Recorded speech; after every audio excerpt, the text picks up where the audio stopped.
Hello friends, welcome back to my YouTube channel RBS online classes काटा। मैं जितेंद्र राजपूत आपका बहुत बहुत स्वागत करता हूं। तो आज का हमारा टॉपिक डिस्कस मैंने पहले ही बताया था कि आज का वीडियो रहेगा घन और घनमूल पर आधारित और वर्ग और वर्गमूल पर आधारित। वर्ग तो हो गया था, घन भी हो गया था। ये टॉपिक जो हमारा रहेगा वो रहेगा हमारा वर्गमूल और घनमूल पर आधारित है। तो उसके पहले आपको कुछ भाई किसी भी संख्या का वर्गमूल कितने फास्ट आप निकाल पाएं या घनमूल कितने फास्ट निकाल पाएं, उसके लिए कुछ चीज़ों को सीखना पड़ेगा। फिर आगे चल के हम विद इन 1 या 2 सेकंड में हम अपना वर्गमूल और घनमूल निकाल सकते हैं। देखते हैं आगे, समझते हैं क्या है। देखिए यहां पर मैंने क्या लिखा हुआ है, संख्या के वर्ग का इकाई का अंक, मतलब जो संख्या का आपने वर्ग किया है उसका जो इकाई का अंक होगा उसी का तो वर्गमूल निकालना है आपको। मतलब वो जो संख्या लिखी हुई है वो स्क्वायर है, उसी का वर्गमूल निकालना है। तो अगर उसका इकाई का अंक यहां लिखा है और फिर जो आंसर निकल के आएगा यानी संख्या के वर्गमूल का इकाई का अंक वो आपको यहां लिखा हुआ है कि अगर उस संख्या का इकाई का अंक ये है तो हम देख के ही बता सकते हैं कि इसका वर्गमूल जो निकल के आएगा उसका इकाई का अंक क्या रहेगा। ये है मेरे कहने का मतलब। चलते हैं, अगर किसी संख्या के इकाई का अंक 0 है और वो वर्ग पूर्ण वर्ग है, भाई पूर्ण वर्ग किया, अगर उसका इकाई का अंक 0 है तो जो वर्गमूल निकल के आएगा उसका भी इकाई का अंक क्या रहेगा, 0। आई बात समझ में। 1 है अगर तो फिर उसका इकाई का अंक या तो 1 होगा या 9 होगा। जैसे 11 का वर्ग 121 होता है, 121 का 11 होता है। आप जैसे 81 में 1 है, उसका इकाई का अंक 1 है, निकल क्या रहा है 9। 121 में 1 है लेकिन उसका निकल क्या रहा है 1 वर्गमूल। अगर इकाई का अंक 4 है जैसे 64, तो 64 किसका होता है वर्गमूल,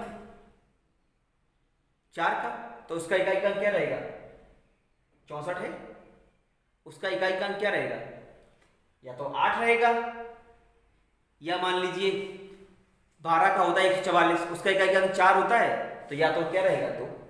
जैसे 4 का वर्ग, 4 किसका वर्ग होता है 2 का, 64 किसका वर्ग होता है 8 का। यानी अगर इकाई का अंक 4 है तो जो संख्या निकल के आएगी, जैसे मतलब वर्गमूल जो निकल के आएगा उसका इकाई का अंक क्या रहेगा 2 या 8। अब अगर संख्या उसका इकाई का अंक 5 है तो वर्गमूल निकल के जो संख्या आएगी उसका भी इकाई का अंक 5 रहेगा। अगर उसका इकाई का अंक 6 है, अगर आप वर्गमूल निकालेंगे तो उसका इकाई का अंक 4 या 6 रहेगा। अगर उसका इकाई का अंक 9 है जिसका हमें वर्गमूल निकालना है, यानी जो पूर्ण वर्ग है, उसका इकाई का अंक क्या होगा, या तो 3 रहेगा या तो 9 रहेगा, सॉरी 3 या 7 रहेगा। अब बात करते हैं कि ये क्या है, इकाई का अंक अगर 2 है तो वो पूर्ण वर्ग संख्या नहीं होती है। किसी भी संख्या का परफेक्ट स्क्वायर अगर वो है तो एक लास्ट में ना 2 होगा, ना 8 होगा, ना 3 होगा, ना 7 होगा। तो अगर ये नंबर्स लिखे हुए हैं तो वो पूर्ण वर्ग आपकी नहीं है। ध्यान रखेंगे आप, ये और डिस्कस होगा अपना जब वर्ग वाला चैप्टर पढ़ेगा पूरा अपना। ओके, अब बात करते हैं घनमूल की। घनमूल जिस संख्या का घन लिखा हुआ है अगर उसका इकाई का अंक 0 है तो जो हम घनमूल निकालेंगे उसका भी इकाई का अंक क्या रहेगा, 0 रहेगा। 1 है तो 1 ही रहेगा। जैसे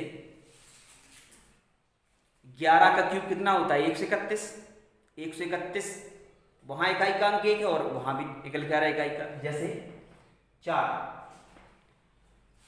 64 है, इसका अगर घनमूल निकालो क्या आएगा, किसका है एक क्यूब, 4 ही का तो क्यूब है। तो अगर संख्या का इकाई का अंक 4 है तो घनमूल निकल के जो आएगी संख्या उसका भी इकाई का अंक 4 रहेगा। अगर उस संख्या का इकाई का अंक 5 है, पूर्ण घन हो लेकिन, उसका भी इकाई का अंक क्या रहेगा आपका 5 ही रहेगा।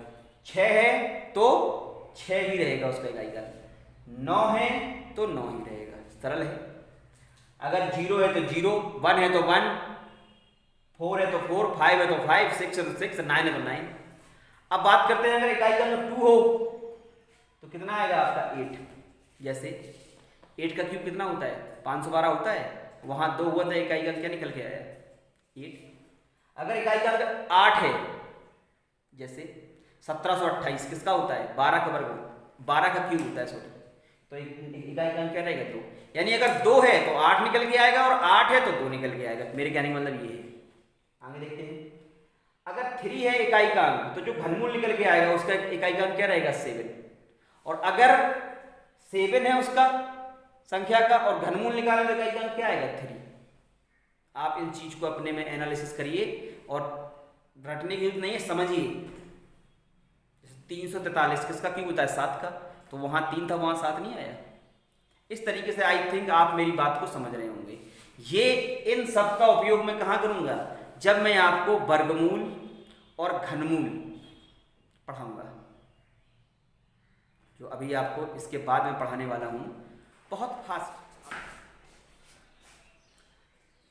तो अब हम देखते हैं कि हम कैसे किसी संख्या का वर्गमूल निकाल सकते हैं, स्क्वायर रूट। हम अनुमान विधि से निकालेंगे। किससे निकालेंगे? अनुमान विधि। और अनुमान लगाना होता है, मतलब अनुमान लगाना। अनुमान किनका लगा सकते हैं हम? जो पूर्ण वर्ग होंगी संख्या, अगर इनका पूरा पूरा वर्गमूल निकल रहा होगा तभी आप अनुमान विधि लगाएंगे, नहीं तो फिर वो विधि नहीं लगेगी आपकी अनुमान विधि। अनुमान विधि में, अनुमान विधि उन्हीं की लगती है, उन्हीं सवालों में लगती है जिनके जो पूर्ण वर्ग लिखे हों अंदर उसके। अगर पूर्ण वर्ग नहीं होंगे, जैसे इस तरीके से 48, 235, 650, 133, इसका भी निकालना सिखाऊंगा। ओके, तो हम सबसे पहले देखते हैं वर्गमूल हम कैसे निकालते हैं। तो इतना तो मैंने पहले बता ही दिया है कि अगर इसका इकाई का अंक 6 है, देखिए इकाई का अंक 6 है कि नहीं, तो या तो जो आंसर निकल के आएगा उसका इकाई का अंक या तो कितना रहेगा? उसका इकाई का अंक कितना रहेगा? इसको देख के हम बता सकते हैं कि सर उसका इकाई का अंक जो रहेगा या तो 4 रहेगा या 6 रहेगा। बताइए, जोड़ा बना लेंगे आप, ध्यान रखें, आप 2 जोड़ा बना लेंगे पर बस, बाकी छोड़ देंगे इसको। या तो इकाई का अंक 4 रहेगा, 6 रहेगा। अब आप ये सोचिए कि ये संख्या किसके स्क्वायर से कम है? 6 के स्क्वायर से कम है, यानी 5 का स्क्वायर, यानी 6 का स्क्वायर 6 के स्क्वायर से कम है, 36 होता है। ये इसका मतलब ये 5 का स्क्वायर कितना होता है? 25। तो यहाँ कम वाले को लिखिए आप, भाई उससे तो कम ही रहेगा ना, 6 से नीचे कौन सा आता है? 5। समझ पा रहे हैं आप? सबसे पहले इकाई का अंक लिखा देख के, फिर हमने क्या किया, या तो ये होगा या तो ये होगा। ओके, इन दोनों में कंपटीशन है। अब इन दोनों में कौन सा होगा? तो देखिए आप कुछ ना करवाइए, आप जो 5 मिला है ना आपको, 5 जो मिला हुआ है, देखिए 5 में 6 का मल्टीप्लाई कर दीजिए, मतलब उससे एक ज्यादा का कितना आया? 5 छक्का 30। 30 जो कि 31 से कम है कि नहीं, तो हमारा कम वाला आंसर हो जाएगा। ध्यान रखें, जैसे ही हमने जो अंक यहां लिखा हुआ था उसमें एक ज्यादा का मल्टीप्लाई कराया, तुरंत हमें पता चल जाएगा कि 5 छक्का 30। 30 अगर इससे कम है तो कौन सा उत्तर होगा? कम वाला। अगर कहीं यहाँ ज्यादा आ जाता तो ज्यादा वाला उत्तर हो जाता। इसका मतलब हमारा इसका फाइनली उत्तर क्या हुआ? ये, ना कि ये। तो हमारा इसका वर्गमूल कितना निकल के आया? 54। आगे और समझते हैं। देखिए 4 को देख के क्या आप इकाई के अंक नहीं लिख पाएंगे? बताइए आप। 4 को देख के क्या आप इकाई का अंक नहीं बता सकते? बिल्कुल बता सकते हैं। या तो इस अंक और जोड़ा बना लीजिए आप सबसे पहले, या तो 2 होगा या 8 होगा। बताइए बात सही कि नहीं? अब जो बची हुई है संख्या 392, 20 का स्क्वायर 400 होता है और 19 का स्क्वायर 361 होता है, यानी 19 लिखा जाएगा यहाँ।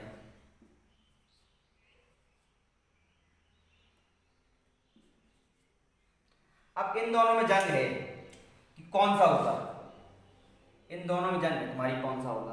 तो मैंने क्या बताया? 19 लिखा है, 19 में 20 का गुणा करवाइए, कितना आया? 380।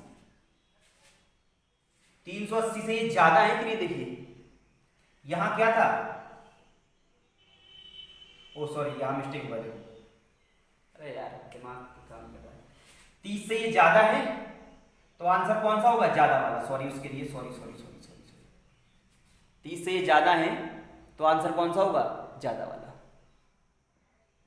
इसमें देखिए 20 और 19 का मल्टीप्लाई किया कितना है, 380। 380 से ये ज्यादा है, इसका मतलब आंसर कौन सा रहेगा, ज्यादा वाला। ये ज्यादा है कि नहीं, ये ज्यादा निकल के आ रहा है। यहाँ भी हमने क्या कहा, ज्यादा, तो ज्यादा वाला उत्तर। देखते हैं इसमें 9 को देख के आप इकाई का अंक लिख सकते हैं, या तो 3 होगा या 7 होगा, बताइए। ये 2 अंक छोड़ के बाकी जो बचे 66 किसका होता है, 68 64, या तो 8 यहाँ 8 यहाँ। अब कौन होगा, तो हम 8 में एक ज्यादा का मल्टीप्लाई कितना हो गया, 72, जो कि कम है। ये देखो 72 से कम है कि नहीं, कम है, तो आंसर कौन सा हो जाएगा, कम वाला। ध्यान रखें, ओके, कौन सा हो जाएगा, कम वाला। और समझते हैं, कोई दिक्कत नहीं। क्या आप इन दोनों को देख के इकाई का अंक बता सकते हैं, बिल्कुल बता सकते हैं कि या तो सर 2 होगा या 8 होगा। अब ये सवाल रिपीट हो गया, कोई बात नहीं, फिर से मैं समझा देता हूँ। 392 है, 392 20 का 400 होता है, 19 का 361 होता है, तो हम क्या लिख देंगे यहाँ, 19 लिख देंगे। 19, या तो ये 192 का होगा या 198 का, कैसे पता चलेगा। 19 आया, 19 में एक ज्यादा का मल्टीप्लाई करा तो कितना आया, 380। 380 से ये क्या है, ज्यादा, ज्यादा है कि नहीं, तो उत्तर कौन सा दोगे, अब ज्यादा वाला। कौन सा ज्यादा, ये वाला हो गया क्लियर आपका। इसमें देखते हैं, जोड़े बना लिए। अब क्या इसका परफेक्ट स्क्वायर निकल सकता है, नहीं निकल सकता। क्यों, क्योंकि इकाई का अंक 4 है, तो इसका हम परफेक्ट स्क्वायर अनुमान विधि से नहीं निकाल सकते, इसका हम वर्गमूल भाग विधि से ही निकाल पाएंगे। आगे बढ़ते हैं, देखा हमने 6 को देख के क्या आप इकाई का अंक लिख सकते, बिल्कुल लिख सकते हैं। आप क्या हो जाएगा, या तो सर 4 होगा या तो 6 होगा। अब कितना बचा मेरे पास, कितना बचा, अब आप सोचिए 1197। हम जानते हैं कि 35 का वर्ग होता है 1225, 34 का वर्ग होता है, देखो 12 कितना होता है, 1225। 1225 से कम है कि नहीं है 35 का, तो इसका मतलब यहाँ क्या लिखा जाएगा, यहाँ आपका 34 लिखा जाएगा, 34। ओके,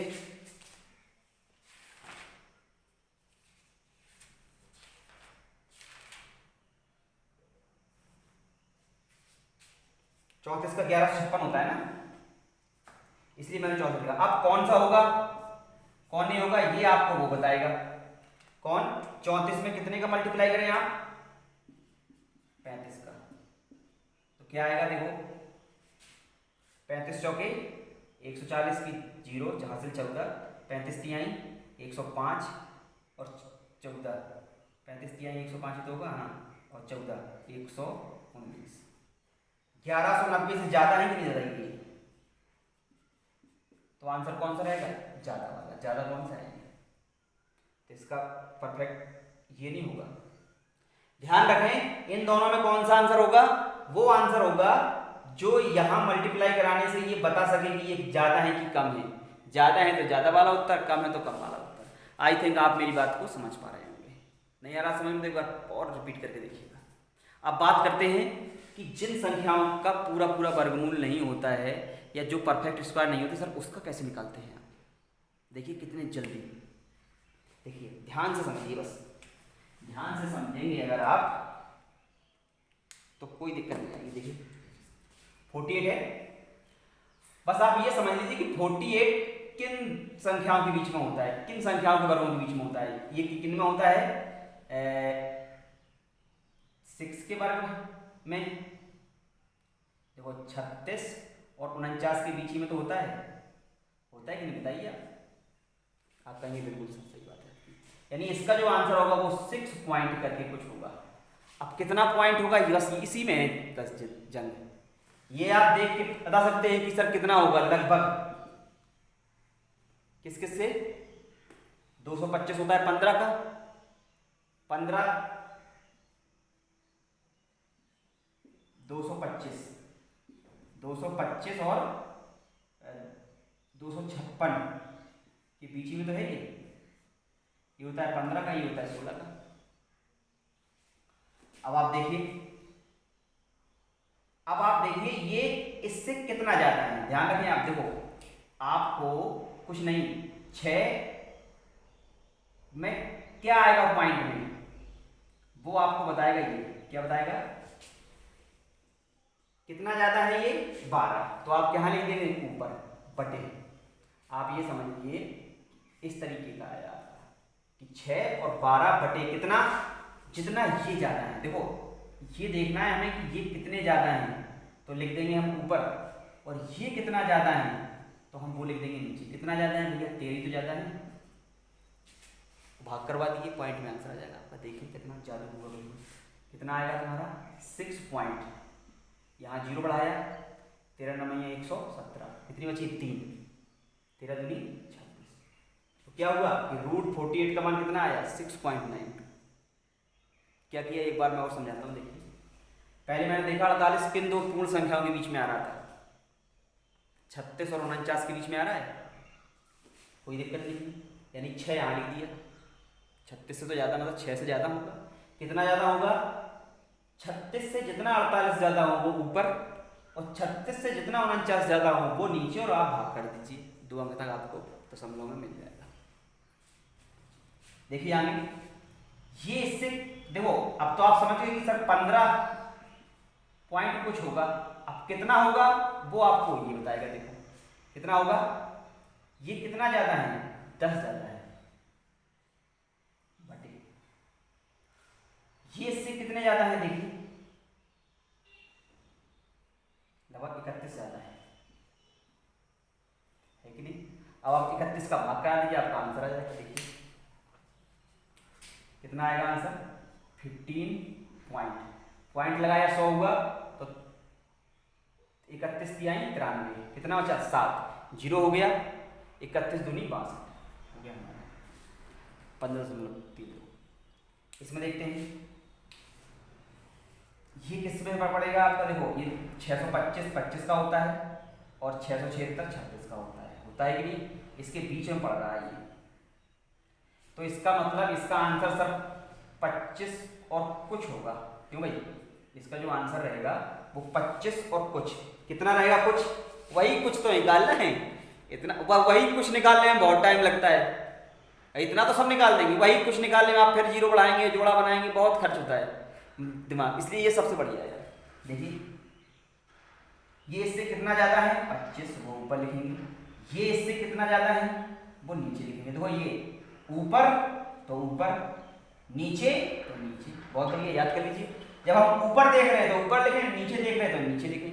कितना ज्यादा है देखिए 51 ज्यादा है। अब आप भाग कर सकते हैं 25 पॉइंट लगाया, 0 बढ़ा, लगभग 4 बार जाएगा, कुछ और भी आएगा तो अपन कर लेंगे।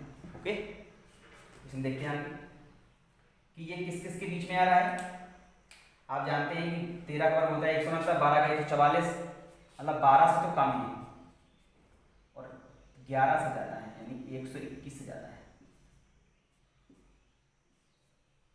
देखते हैं, तो आपको ये तो समझ में आ गया 11 कुछ होगा, वही कुछ निकालने की बुद्धि लगा देगी। ये कितना ज़्यादा है इससे 16 बटे, ये इससे कितना ज़्यादा है 23। कितना आएगा हमारा भाग देने पर इसका आंसर 11 पॉइंट। देखो यहाँ 0 बढ़ाया, लगभग 23 सत्ते 7 21 7 दूनी 14, 23 सत्ते 161 हो गया, 6 बार जाएगा। अब 2 अंक तक आप आगे भी जा पाएंगे। आई थिंक आप मेरी बात को समझ रहे होंगे। ठीक, आप वीडियो को पॉज करिए, बार बार देखिए, बड़े जल्दी निकलना आएगा आपको। ओके, अरे कम से कम वो जोड़ा बनाओ फिर 0 बढ़ाओ, बहुत टाइम बचेगा। आप वैसे लगा लीजिएगा और ऐसे लगाइएगा, बहुत अंतर आएगा आपका। ओके, चलिए अब निकालते हैं हम घनमूल। कैसे निकालें? घनमूल आसान है, क्यों? क्योंकि उसमें कन्फ्यूजन नहीं है। यहाँ कन्फ्यूजन थी, वर्गमूल में क्या कन्फ्यूजन थी कि अगर उसका इकाइकांक 1 है तो या तो 1 होगा या 9 होगा, 4 है तो या तो 8 होगा या 2 होगा। तो वहां दो जगह सवाल थे हम कि यार उसको माने कि इसको माने। घनमूल में ऐसी दुविधा नहीं है, घनमूल में बहुत अच्छा है। अगर इकाइकांक 1 है तो 1 ही आएगा, 2 है तो 2 है तो 8 आएगा, 8 है तो 2 आएगा। ऐसा नहीं है कि 2 है तो उसके 2 आ जाए इकाइकांक, नो। तो जैसा कि हम इस पे चलते हैं कि सबसे पहले हमने 3 का जोड़ा बना लिया।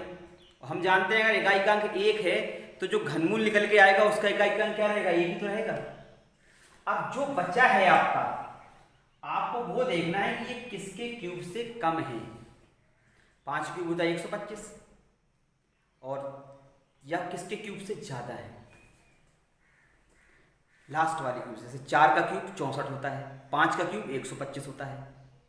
तो मतलब 4 क्यूब 64 होता है तो यहां कितना लिख देंगे आप, 4।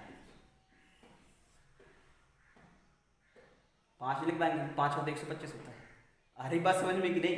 देखिए अगर इकाइकांक 9 है तो आपको अभी बताया गया था कि जो निकल के आएगा आंसर उसका भी इकाइकांक क्या रहेगा, 9 ही तो रहेगा।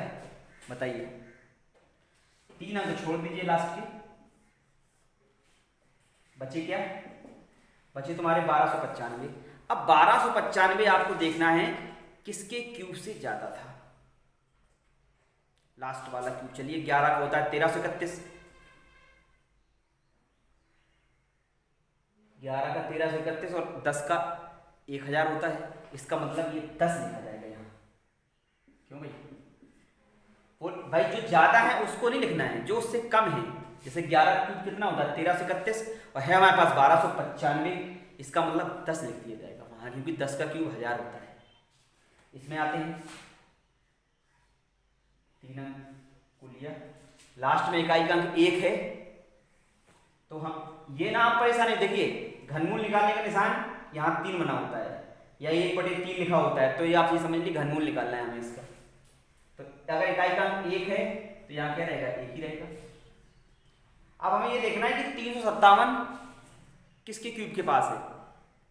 देखो 5 का होता है 125, 6 का होता है 216, 7 का होता है 343 और 8 का होता है 512। तो वो तो बहुत दूर हो गया, यानी ये 8 के क्यूब से कम, यानी 7 का क्यूब यानी 343।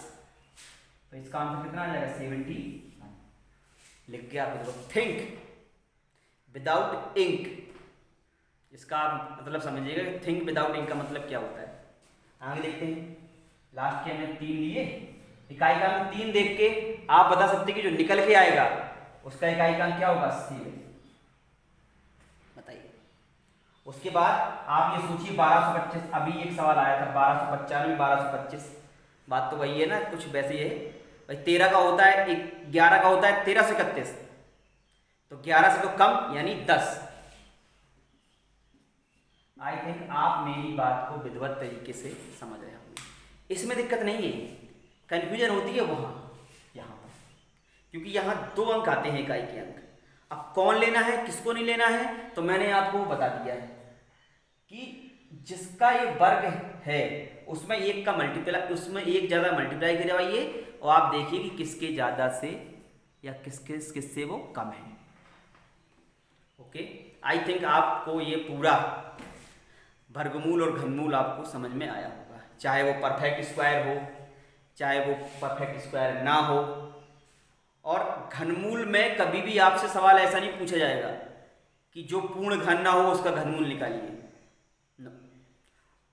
भाई इसकी तो भाग विधि होती है, इसके लिए नहीं आता है। हाँ ऐसे सवाल जब आपने 12th पास किया होगा, मैथ से जिन बच्चों ने 12th पास किया होगा वहां आप घनमूल निकाल सकते हैं, चौथा मूल निकाल सकते हैं, 5वां मूल निकाल सकते हैं, सब निकाल सकते हैं कैलकुलेशन की सहायता से, कैलकुलस की सहायता से। ओके, अवकलन का उपयोग जो दिया गया है आपके उसमें वहां निकाल सकते हैं, लेकिन आपसे कंपटीशन में नहीं पूछा जाएगा इस तरीके से। ओके, आई थिंक आपको मेरी पूरी बात मेरी समझ में आई होगी। मैंने जो ये वर्ग है, वर्गमूल, घन और घनमूल, ये जो 2 आपको दिए हैं ना टॉपिक, चाहे जो देख रहे हो, चाहे बच्चे देख रहे हों, चाहे इंटरमीडिएट के स्टूडेंट देख रहे हों, चाहे कंपटीशन वाले देख रहे हो इस वीडियो को, ये हमेशा काम देगा आपको। कोई भी आप एग्जाम देंगे, इसकी पक्का आपको हेल्प मिलेगी। तो इस टॉपिक को, रिक्वेस्ट है आपसे कि इस टॉपिक को बार बार पढ़िए। मैंने आपके लिए कुछ सीटें भी बनाई हुई हैं जिसमें आपको अभ्यास करने के लिए मैं दूंगा। मैं वो भी अपना PDF अपलोड कर दूंगा। ओके, चलिए भाई, बहुत हो गया है, तो हमारा ये टॉपिक ख़त्म होता है। अब आगे देखते हैं कौन सा टॉपिक चालू करते हैं। ओके, नमस्कार।